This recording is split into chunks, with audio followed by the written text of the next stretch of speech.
Hello guys, only maths Barabanki की तरफ से आज मैं आप लोगों के सामने बीटीसी सेकेंड सेमेस्टर की मैथ्स इकाई 8 जो 7 मैं पहले ही पढ़ा चुका हूं। आज 8 जो है इकाई, इसके बारे में बात करेंगे। आइए देखते हैं। तो हमारी जो इकाई है ये 8 है, इकाई नंबर 8 7 हम इसमें प्लेलिस्ट में दे देंगे, या आप हमारे प्लेलिस्ट में जाकर, हम डिस्क्रिप्शन में दे देंगे, या हमारी प्लेलिस्ट में आप जाकर के देख सकते हैं। और जिसका मतलब व्यंजकों का गुणनफल एवं सर्वसमिका की बात करेंगे। सर्व जो समिका होती है, सर्वसमिका की हम बात कर लिए थे वैसे, कि जो दोनों मतलब दायां पक्ष और बायां पक्ष, इससे आप पहली वाली वीडियोस देखेंगे तो जरूर इसमें मदद मिलेगी आपको। तो अगर नहीं देखे हैं तो मैं लास्ट में इसका भी दे दूंगा लिंक, उस पर आप जा करके देख सकते हैं, काफी मदद मिलेगी आपको। तो आइए बात करते हैं। जो हमारा जो टॉपिक रहेगा, 4 बातों पर हम बात करेंगे। एक पहला जो बात करेंगे, व्यंजकों का गुणा करना। व्यंजकों का गुणा करना क्या होता है। दूसरी बात करेंगे एक पदीय बीजीय व्यंजकों का गुणा। और तीसरी बात रहेगी एक पदीय बीजीय व्यंजक और बहुपदीय बीजीय व्यंजक। चौथी जो बात रहेगी बहुपदीय व्यंजकों का गुणनफल। और पांचवी बात रहेगी सर्वसमिका। इस एग्जाम्पल के माध्यम से बात करेंगे। इस एग्जाम्पल जो है ये बहुत अच्छा एग्जाम्पल से इस पर आप बात करेंगे। और जो हमारी जो थोड़ी बात रहेगी इस सवाल पर रहेगी, और हम कुछ एग्जाम्पल दे देंगे। तो आइए बात करते हैं डायरेक्ट, ज्यादा टाइम न लेते हुए आप लोगों का। आइए बात करते हैं डायरेक्ट। जो रहेगा व्यंजकों का गुणा करना। तो व्यंजक का गुणा करना, तो व्यंजक जैसे हमारा ये मान लिया हमारा 4 है, 4 ये x है, ये माइनस के 4, ये मान लिया y है और प्लस का 1। तो ये जो हमारा समीकरण बना, तो ये जो समीकरण बना इसमें हमने x, y ये हमारे क्या है, ये पद जो रहे ये चर हैं। ये क्या हमारे चर, अचर पद की अगर यहाँ पे कुछ हम दूसरा बात करते हैं, मतलब 5, 4 और 1 ये हमारे क्या है, अचर पद हैं। ये क्या है, अचर पद हैं। तो ये चर पद हैं, एक्स वाई चर पद हैं, ये अचर पद हैं। तो हम क्या कहेंगे कि 5x और माइनस के 4y और प्लस 1 से, या कॉमा लगा दीजिए, सॉरी, 5x, 4y और 1 के योग से समीकरण प्राप्त हुआ।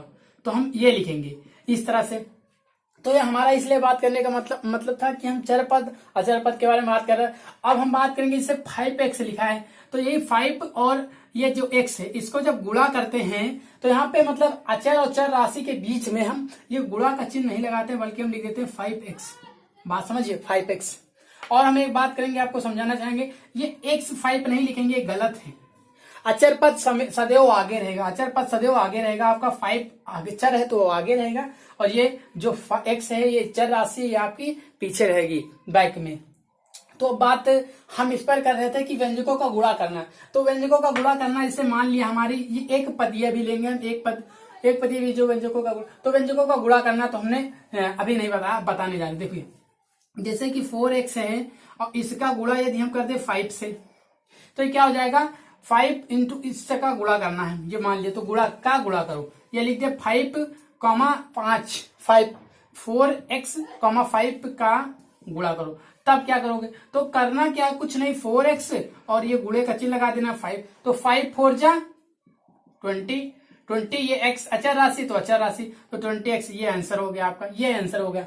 अब बात करेंगे, ये बात समझ लीजिए, ये जो हमारा समीकरण बनता है ये x y चर पदों से मिलकर बना। अगर कोई पूछ ले कि कौन कौन से चर क्या क्या है इस समीकरण में, चर कौन कौन है, तो यहाँ पे z भी दे सकता है, यहाँ पे z भी दे सकता है, यहाँ पर कुछ और भी दे सकता है, जो चाहे आप लिख दो। तो जो भी होंगे वो सब क्या हो जाएंगे, अचर। फिर ये चर तो है नहीं, अचर में तो है नहीं एक, क्योंकि ये गायब हो गया। तो ये, तो इस तरह से चर अचर भी कभी कभी पूछ लेता है, और कभी कभी पूछ लेता है गुणांक बताओ। 5x है तो का गुणांक बताओ। इसमें गुणांक 5x का गुणांक क्या है पूछेगा, x का गुणांक। तो x का गुणांक क्या हो जाएगा आपका, 5x का गुणांक क्या हो जाएगा यहाँ पे 5 ये गुणांक पूछ लेता है। बहुत इंपॉर्टेंट चीज है गुणांक। गुणांक क्या होगा, गुणांक आपको पता चल गया। अब दूसरी बात करे ले रहे हैं, इसको हम रफ करे दे रहे हैं। अब हम जो बात करेंगे वो बात करेंगे इस पर, एक पदीय बीजीय व्यंजकों का गुणा। एक पद का होता है, जैसे हमने लिख दिया ये 2x, ये एक पद है, क्योंकि एक पद ये हम अगर यहाँ पे x लिख रहे हैं, y भी लिख रहे हैं, तब भी x पद, मतलब प्लस या जोड़ या माइनस या गुणा, ये चार चिन्हों का प्रयोग, गुणा तो हो रहा है, ये जोड़ ना किया गया हो और भाग घटाओ ना किया गया हो और भाग ना किया गया हो, ये इन चिन्हों को मतलब गुणा का आप कर सकते हो। तो ये क्या कहलाएगा? एक पदीय। ये क्या है? एक पदीय।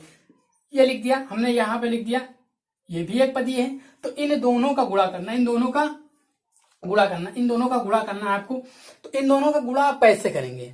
तो गुणा करने के लिए कोई दिक्कत नहीं, इसमें दोनों का गुणा करना है। ये भी एक पदीय है, ये भी एक पदीय है, एक पदीय, ये भी एक पदीय, ये भी, क्योंकि ना इसमें कोई चिन्ह ना इसमें, तो एक पदीय का गुणा करना है। तो गुणा करना है तो देखिए, आप 2 का पहले 3 से, तो 2 3 जा, या आप पहले ब्रैकेट खोल दीजिए या फिर ऐसे लिख दीजिए 2xy और गुणे 3x, ये कर दीजिए।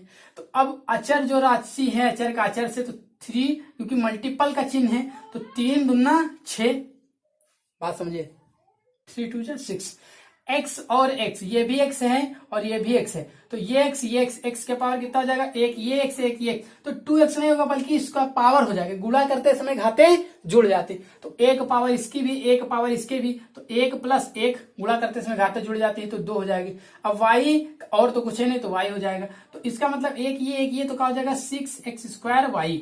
तो ये आपका साथ, आइए हम समझते हैं। जैसे कि मान लिया ये 2x है इंटू 3x है, इंटू यहाँ पे मल्टीपल कर दीजिए, y कर दीजिए, और ये कर दीजिए इंटू यहाँ पे कर दीजिए 2y, ये कर दीजिए। तो ये है तो एक ही पद, इसको मल्टीपल करना कोई कठिन नहीं है। आइए देखते हैं, जो ब्रैकेट से इनको ओपन कर दीजिए, 2x into 3x into 3y into 2y। तो ये x का टर्म है, ये x का टर्म है, तो इसलिए x का गुणा हो जाएगा अचर पद के साथ, 3 2 जा 6। ये x एक पावर है, ये x एक पावर है, तो यानी कि जुड़ जाएगा। गुणा करते समय घाते जुड़ जाती है, यानी कि पावर इस पर कितना 1 है, इस पर कितना 1, तो ये कितना हो जाएगा? x 2। बात समझ गए? इंटू है, इंटू करिए, ये भी y का टर्म है, ये y का टर्म, तो y का टर्म अचर के साथ मल्टीपल हो जाएगा, तो कितना हो जाएगा? 6। ये एक पावर है, ये एक पावर है, तो कितना हो जाएगा? y, ये हो जाएगा। अब क्या हम 6 जा 36 कर सकते हैं, x² और y²? तो गलत है कि सही है? गलत है। ये क्या है? गलत है। यहाँ पे 6x² है इंटू 6y² है, तो ये कैसा रहेगा? 6x² और इंटू जो जाएगा 6y²। ये अलग अलग पद हैं, ये अचर पद, ये अलग है, ये अलग है, तो इसलिए एक में नहीं होगा, तो ये आंसर हो जाएगा इस तरह से। तो ये एक पद के मतलब गुणा करते समय घाते जुड़ जाती हैं, गुणा करते समय घाते जुड़ जाती हैं। तो आप कभी भी करना तो यही करना, गुणा करते समय घाते जुड़ जाती हैं। अब दूसरे एग्जाम्पल के साथ आइए समझते हैं। अब बात करेंगे एक बीजीय व्यंजक हो, एक बीजीय व्यंजक और बहुपदी। तो एक बीजीय व्यंजक ये है, एक बीजीय व्यंजक और बहुपदी मान लिया, x मान लिया, ये कर दीजिए 5x², या बड़ी पावर ले ले, 5y + 3z 7 और इंटू 4z⁴, ये कर दिया। तो ये क्या हुआ? एक पदी, तो एक पदी ये है, एक पदी और बहुपदी व्यंजक का गुणक, एक पदी ये हो गया, बहुपदी ये, तो इसका गुणा करना है। तो इसका गुणा करना कोई प्रॉब्लम्स नहीं है। देखिए पहले ब्रैकेट ओपन करिए, 2x मल्टीपल 5x पावर, या ब्रैकेट्स ना ओपन करिए तो इसका साथ में गुणा करते समझ, तो 2x का इसके साथ होगा, तो ये हो जाएगा एक में, फिर प्लस का चिन्ह है, प्लस का चिन्ह लगाइए, 2x का अब इसके साथ में होगा, 2x और 3y⁴। अब फिर प्लस का चिन्ह है, प्लस का चिन्ह लगाइए, क्योंकि इसका गुणा इससे, तो 5x ये होगा 2x और इंटू 5x की पावर 5, ये होगा, प्लस का चिन्ह है, प्लस का चिन्ह लगाइए। अब 2x का मल्टीपल किससे होगा? 3y⁴, तो 2x इंटू 3y⁴ से। अब प्लस का चिन्ह है, प्लस का चिन्ह लगाइए। अब 2x का किससे हो जाएगा? 2x का किससे हो जाएगा? 4 गुणा होगा 4z⁸ से हो जाएगा, ये हो गया। तो ये हो गया। तो यहाँ पे देखिए पावर 1 है, यहाँ पे तो हमने क्या बताया, अभी बताया कि गुणा करते समय घाते जुड़ जाती, तो ये 5 है और ये 1 है, तो यानी पहले अचर पद का होगा, तो 5 2 जा 10, तो 10, और ये 1 है x, ये 5 है, तो x⁴, एक ये था और 5 ये, तो 6 हो गया। प्लस है, ये अलग पद है, ये अलग पद है, तो क्या हो जाएगा कि हम लिख दें 3 दूना 6 xy 7, नहीं गलत है, तो हम जैसे वैसे लिखेंगे 2x और पहले कोई दिक्कत नहीं, 2x इंटू 3y⁻7 ये हो गया, प्लस 2x ये भी अलग पद है तो ऐसे लिख दीजिए 4z⁸ ये हो जाएगा, यहाँ पे मल्टीपल है, ये हो गया। तो ये क्या हो गया आपका आंसर। समीकरण के बारे में बात करेंगे। देखिए एक एग्जांपल है, बहुत सरल एग्जांपल है, ये बात करते हैं कि आपके पास कुछ रुपये हैं, आपके पास, बहुत बढ़िया। एक समीकरण सरसम का समझाने की तरीका, सरसम का मतलब हमने क्या बताया था, लेफ्ट हैंड साइड और राइट हैंड साइड। यदि कोई एक ऐसा मान रखा जाए दोनों इक्वल आते हैं तो एक के लिए आए, दो के लिए आए, तीन के लिए आए, चार, यदि 3-4 पदों के लिए आ रहा तो यानी कि सरसम का है। तो इस तरह से हम बात करेंगे।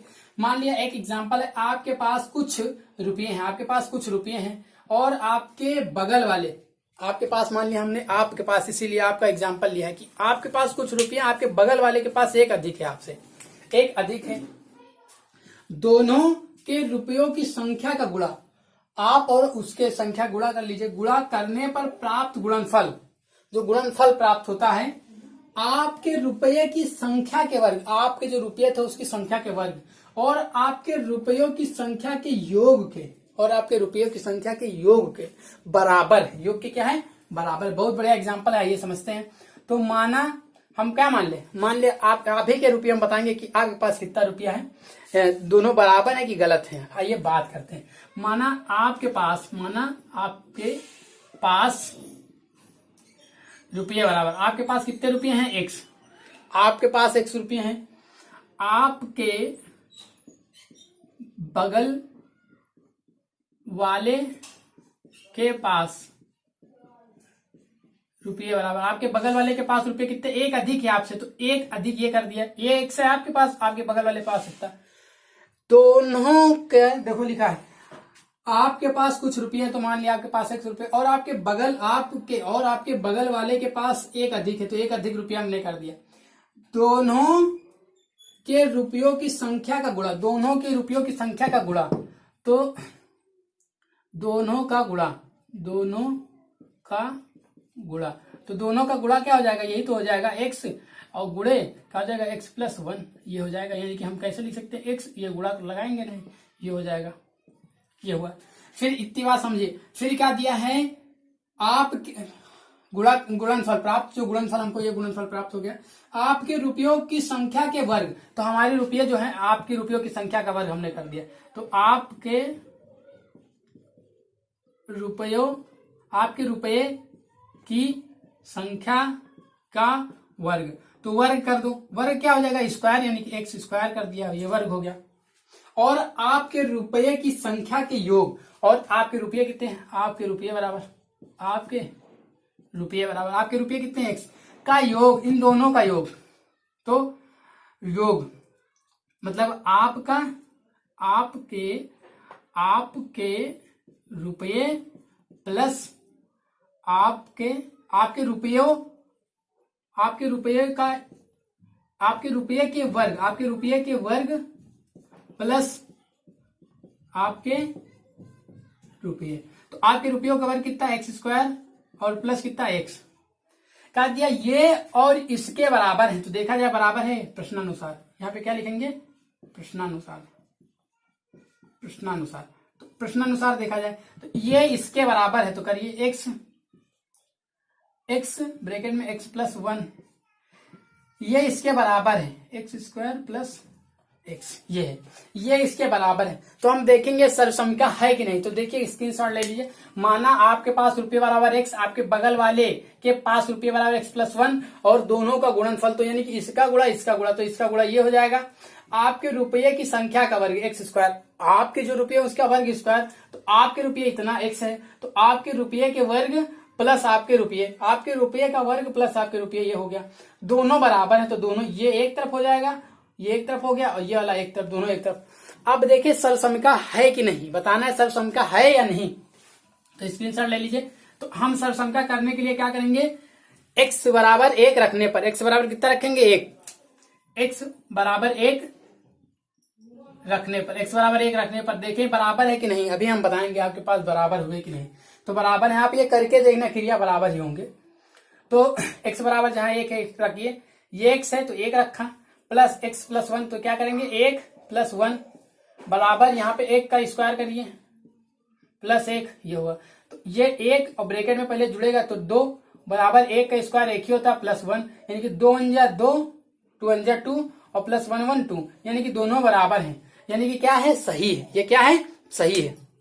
तो ये भी हो गया, आप ये भी बढ़िया एग्जाम्पल था, ये भी हो गया, दोनों बराबर है। 2 रख के देखना, 3 रख के देखना, सब बराबर आएंगे, सर्वसम का है तो है, बराबर हो गया। अब हम कुछ और मानक सर्वसंख्या होती है, मानक सर्वसंख्या की बात करेंगे। मानक सर्वसंख्या जो होती है, मानक सर्वसंख्या जो होती है, जैसे कि एक होती है पहली a + b का whole of square equal to जो होता है a + b, a का स्क्वायर, a + b का होल ऑफ स्क्वायर क्या होता है, a² + b² + के 2ab, ये होता है। तो ये हम प्रूफ करेंगे कैसे आया, इसको हम प्रूफ करे दे रहे हैं। तो ले लीजिए बायां पक्ष लेने पर, बायां पक्ष लेने पर, बायां पक्ष ले लीजिए, ये ले लीजिए a + b का होल ऑफ स्क्वायर, ये हमने ले लिया। तो ये जब तुमने लिया तो ये 2 है, तो हमने क्या लिख सकते हैं, जब 2 है तो हम ऐसे नहीं लिख सकते हैं, लिख सकते हैं, क्योंकि हमने ये बायां पक्ष लिया है, इसका हमने पक्ष लिया, ये पूरा लिया, तो इसको जब 2 लिखा है तो हम एक इससे लिख सकते हैं, एक इसका, यानी कि ये पावर है 1, ये पावर, तो गुणा जब करेंगे तो दोनों जुड़ जाएंगे, यानी कि यहाँ पे 2 जाएगा, कोई दिक्कत नहीं। अब क्या करेंगे, a का a से तो क्या हो जाएगा a², a का a से a², फिर क्या करेंगे a का b से तो क्या हो जाएगा +ab, फिर b का a से तो क्या हो जाएगा +ba, ba करो या ab करो, दोनों एक ही चीज है, ab। और फिर क्या करेंगे, b का इससे करेंगे, इसका इससे करेंगे तो क्या हो जाएगा b²। तो अब क्या हो जाएगा, a² है, ये ab एक है, ये ab एक, तो क्या हो जाएगा 2ab, और ये क्या हो जाएगा b²। तो देखिए ये मिल नहीं गया, a² वैसे सही कर दीजिए, a² + के b² और प्लस के 2ab, ये देखिए प्रूफ हो गया। ये क्या हुआ, ये प्रूफ हो गया। ये जो आया ये दायां पक्ष आ गया, ये दायां पक्ष आ गया, ये दायां पक्ष आ गया। तो आप ये हमने एक दे दिया, आप माइनस वाला करके बताना कि आया है कि नहीं। ये माइनस हो जाएगा, तो ये माइनस होने के बाद यहाँ पे एक माइनस, ये हमने दे दिया। ये सवाल आपके लिए होमवर्क, ये माइनस है, एक ये होमवर्क है करना, जैसा हो हम हमारे कमेंट बॉक्स में बताइए। a - b का होल ऑफ स्क्वायर ये कर रहे हैं, और a² + b² - के 2ab, तो ये आप करके दिखाना कि आ रहा है कि नहीं। आएगा, जो करेंगे आप आएगा। तो अब हम बात करेंगे एक दूसरा सर्वसंख्या है, माइनस करके तो कर लेना। एक दूसरी सर्वसंख्या है, बात करेंगे। एक सर्वसंख्या ये होती है a² - के b² जो होता है वो क्या होता है, एक ब्रैकेट में a + b और एक ब्रैकेट में a - b, ये होती है एक सर्वसंख्या। तो इस पर बात करेंगे। इस पर बात करने के लिए आपको क्या करना पड़ेगा, बायां पक्ष ना लेते हुए हम दायां पक्ष लेंगे। क्या लेंगे, दायां पक्ष। तो दायां पक्ष ले लीजिए, दायां पक्ष, दायां पक्ष लेंगे तो दायां पक्ष लेने का मतलब क्या हो जाएगा, a + b और क्या हो जाएगा a - b, ये हो गया। तो a + b a - b, तो क्या हो जाएगा, a का a से तो a², फिर a का b से तो यानी कि माइनस है, ये प्लस है, यानी कि माइनस के क्या हो जाएगा ab। बात समझिए, a का a से फिर a का इससे b से, तो क्योंकि ये प्लस था ये माइनस था, ये प्लस है और ये माइनस, प्लस माइनस माइनस होता है, ये हो गया। अब b का a से तो क्या हो जाएगा, ये प्लस है और ये प्लस, तो क्या हो जाएगा +ba का क्या है, ये ab लिख दो, कोई दिक्कत नहीं। अब ये b का कहाँ से होगा, इससे, ये प्लस है ये माइनस, तो क्या हो जाएगा माइनस, b और ये b, तो क्या हो जाएगा -b²। अब बात समझिए, ये प्लस का ए बी है, ये माइनस का ए बी, तो ये कट जाएगा, तो क्या हो जाएगा a² - के b²। प्रूफ हो गया, प्रूफ हो गया। आप a बराबर कोई एक आप इस तरह से भी सिद्ध कर सकते हैं। a बराबर कुछ आप ले लीजिए 2 और b बराबर आप ले लीजिए 4, तो इसको आप रखोगे तब भी दोनों बराबर ही आएंगे। यहाँ पे आप रखोगे तब भी बराबर होगा, यहाँ पर आप रखोगे तब भी बराबर होगा। कोई भी नंबर लेकर के आप दे सकते हैं, यहाँ पे एग्जामिनर दे सकता है a - b, a² - b² बराबर इक्वल टू a + b, एक ब्रैकेट में a - b, दोनों है। तो a बराबर 2, b बराबर 4, a बराबर 2, b बराबर 4 है, b बराबर 4 है, तो बताइए कि दोनों का मान क्या होगा, दोनों बराबर है या नहीं। तो आपको करके दिखाना होगा, बहुत सरल है, करके कर लेना। तो इसमें बीटीसी जो है, बीटीसी का मतलब सेकंड सेमेस्टर की मैथ तो 3 ही शायद यूनिट बची हैं, 3 या 4, तो 3 4 जो भी हैं 5 हम सारी करा देंगे, लगभग 4-5 दिन में समाप्त हो जाएगा। आप लोग अगला बताइए कि मैं कौन सा विषय अगला मतलब क्लास आपको दूं, जो सब्जेक्ट आपको मतलब थोड़ा अच्छा लगे, जैसा भी आपको मतलब जो चाहे आप बताइए, तो मैं उसकी अगली वीडियोस जल्दी प्रोवाइड कर दूंगा आपके लोगों के सामने। अब मानक सर्वसंख्या ये तो हो गई। अब बात करेंगे इस एग्जाम्पल्स की। इस एग्जाम्पल की बहुत सरल बढ़िया एग्जाम्पल हर बार लगभग आता है। X plus 1/x equal to 2 है तो x square plus 1/x square का मान ज्ञात करना। इसका हमको मान ज्ञात करना है यदि इतना दिया है तो कोई दिक्कत नहीं, देखिए हल करे दे रहे हैं। ये x plus 1/x equal to 2 है तो इसको हमने क्या मान लिया, इक्वेशन वन मान लिया। तो समीकरण जब 1 माना तो समीकरण 1 का वर्ग करने पर या लिख दीजिए समीकरण 1 के दोनों पक्षों का वर्ग करने पर कोई प्रॉब्लम्स नहीं है, वही चीज है। तो वर्ग करेंगे तो क्या हो जाएगा, x प्लस 1/x का whole of square equal to 2 का होल ऑफ स्क्वायर। ये हो गया, बात समझिएगा, ये हो गया। तो इसका जब हम करेंगे a प्लस बी, यही ये a है, यहाँ पे क्या है b, तो a प्लस बी का होल ऑफ स्क्वायर, ये फार्मूला इस पर लगेगा। तो क्या होता है a square plus B square और प्लस के क्या होता है 2ab, यही तो फार्मूला लगेगा, इस पर ये फार्मूला लगेगा। तो क्या करेंगे, इसका जो मतलब इसका हम खोलेंगे इसकी तरह से, तो ये क्या हो जाएगा एक्स स्क्वायर, यानी कि एक्स स्क्वायर हो जाएगा इसकी जगह पे, एक्स स्क्वायर हो गया प्लस बी स्क्वायर यानी कि 1 प्लस एक्स का होल ऑफ स्क्वायर, ये हो गया प्लस करिए 2 है, 2 रहेगा, ए की जगह पे क्या है एक्स है तो एक्स रखिए, इंटू बी की जगह क्या है 1/x, तो ये करिए, ये हुआ। ये तो हमने ये इक्वेशन इसको हमने इसकी तरह से खोल दिया, यानी कि ए स्क्वायर ये हुआ, बी स्क्वायर ये हुआ, बी की जगह पे ये ए की जगह पे ये है, बी की जगह पे ये है, तो एक्स स्क्वायर की जगह पे ए स्क्वायर यानी कि जो था ए एक्स स्क्वायर, इसकी जगह पे क्या है बी की जगह क्या इतना है तो बी स्क्वायर की जगह इतना कर दिया। फिर क्या है 2ab, तो 2 हुआ, ए का मतलब कितना है एक्स रखा, बी की जगह कितना है 1/x ये रखा, और इक्वल टू 2 का होल ऑफ स्क्वायर यानी कि 2 इंटू 2 ये हो जाएगा। तो एक्स स्क्वायर प्लस 1 का स्क्वायर करोगे 1 ही है, नीचे तो स्क्वायर रहेगा यानी कि 1/x स्क्वायर प्लस ये इंटू में है, ये ऊपर है यानी कि ये अंश में है, हर में कट जाता है आंसर, इंटू में होगा, ये गुणे में है तो कट जाएगा। तो क्या बचेगा 2 1 जा 2 प्लस के 2 बराबर 2 2 जा 4 ये बचा। तो ये क्या हो जाएगा x, ये है एक तरफ हमने कर लिया x square plus 1/x square, ये हो गया बराबर 4 है, और ये प्लस का है उस तरफ जाएगा, यानी कि उस तरफ जाएगा तो माइनस के 2 हो जाएगा, यानी कि जो आएगा 2 4 में से 2 चला जाएगा 2, 4 में से 2 चला गया 2, तो ये 2 हो गया आंसर, यानी कि इसकी जगह पे जो आएगा वो 2 आएगा। तो इस तरह से ये सवाल था, बहुत सरल था। अब हम इस पर हम थोड़ा सवाल चेंज करे दे रहे हैं, ये करके लाना है आपको, और हम माइनस करे दे रहे हैं, जरूर करना, जैसा आप करेंगे तो आपकी प्रैक्टिस अच्छी होगी। तो यहाँ पे मैं करे दे रहा हूँ, ये कर दिया हमने माइनस, इसकी जगह पे थोड़ा सा हमने चेंज किया, ये कर दिया 5, ये कर दिया हमने 5.4। तो आपको मान इसका ही ज्ञात करना है, ध्यान से समझिए, ये हमने एग्जाम्पल दिया है, तो इसको आप करना, और जो आंसर आएगा आप हमारे कमेंट बॉक्स में बताइए, नंबर में आएगा 2 या 4 या 6 8 10, जो बटे में आएगा बटे में बताइएगा, जैसा भी आए अकाउंट में, यानी 5.10 2 या 25.16 आएगा, जैसा भी आए वो आप लोग जाने, तो करके जरूर बताना। मैं आशा करता हूँ ये वीडियो आपको पसंद आई होगी, और यदि पसंद आई तो वीडियो को लाइक जरूर करें, क्योंकि लाइक हमको बहुत कम मिलती हैं, और दोस्तों का पहुंचाएं कि हाँ ये वीडियोस हमको मिल रही हैं, तो इसको अगले दूसरों तक हम जरूर शेयर करें। ये आप लोगों का तो है ही है, कार्य है, करिए आप लोग, कुछ तो करने का बनता ही है। और हाँ, जैसा आप बताइए कि जल्दी ही ये मैथ हम समाप्त कर दे रहे हैं, और आप सेकेंड सेमेस्टर की जो भी विषय आपको मतलब लगे कि हाँ ये थोड़ा टफ है, तो आप बताइए, हमारे कमेंट बॉक्स में दीजिए, हम जरूर उसको बताएंगे। जय हिंद, जय भारत।